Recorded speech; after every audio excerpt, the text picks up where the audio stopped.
Bedtime. After the loss of Sarah, Michael knew he needed to start fresh. The grief weighed heavily on both him and Ethan, a constant reminder of what they had lost. The old house, filled with too many memories, had become suffocating.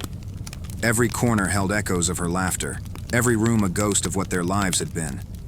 So when the opportunity arose to move to a quiet town far from their old life, he took it, hoping a change of scenery might help them both heal. The house they found was quaint, nestled at the end of a quiet cul-de-sac. It wasn't perfect, a bit older, a bit creaky, but it was theirs.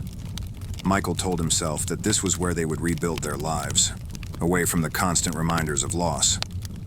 He hoped that, in time, the emptiness they both felt might begin to fade. But almost as soon as they moved in, strange things started happening. It began subtly, in ways easy to dismiss. Lights flickering for no reason, doors that seemed to drift open on their own, unexplained drafts of cold air that seeped through the rooms even when the windows were tightly shut. Michael chalked it up to the quirks of an old house, nothing more. For Ethan, however, things were different. The boy started waking up in the middle of the night, terrified by shadows he claimed to see in his room. At first, Michael thought it was part of the adjustment period. After all, they had both been through a lot. It made sense that Ethan might have trouble sleeping. But as the weeks went by, the nighttime interruptions became more frequent and harder to dismiss. At first, the interruptions were infrequent and easy to wave away. Ethan would run into Michael's room, frightened by a nightmare, or convinced he saw something moving in the dark. But over time, his claims grew more specific. He would whisper about strange figures standing in the corners of his room, shapes that disappeared the moment he turned on his flashlight. Sometimes he insisted he heard whispers coming from beneath the bed or inside the closet. Other nights he begged his father to leave the hallway light on, saying it helped keep the other boy away.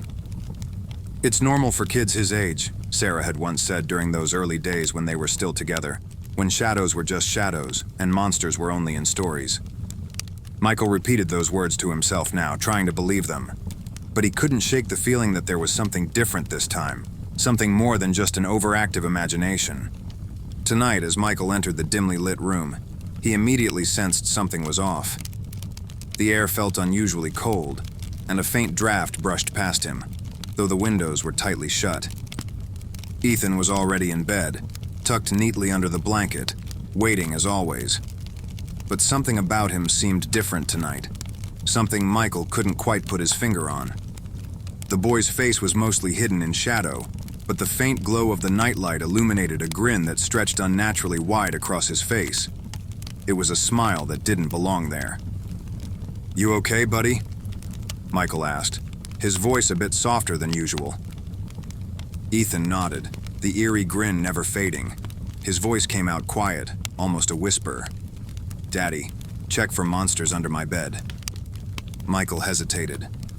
Something about the way Ethan spoke sent a chill down his spine. He wasn't normally this calm about the monsters. Usually there was fear in his voice, a desperate plea for reassurance. But tonight there was none of that. Still, Michael knelt down beside the bed, forcing a chuckle to hide his unease. "All right, let's get rid of those monsters, huh?" He reached out a hand to lift the blanket, but paused. The draft felt stronger down here, as if it were seeping up from beneath the floorboards.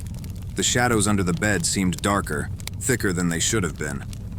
Brushing aside his unease, he leaned forward to take a look. His heart stopped. There, under the bed, huddled in the farthest corner, was Ethan, his real son. Pale, trembling, and wide-eyed, Ethan clutched a small flashlight in his hands, the beam barely illuminating his frightened face. "Daddy," Ethan whispered, his voice shaking with fear. "There's someone on my bed."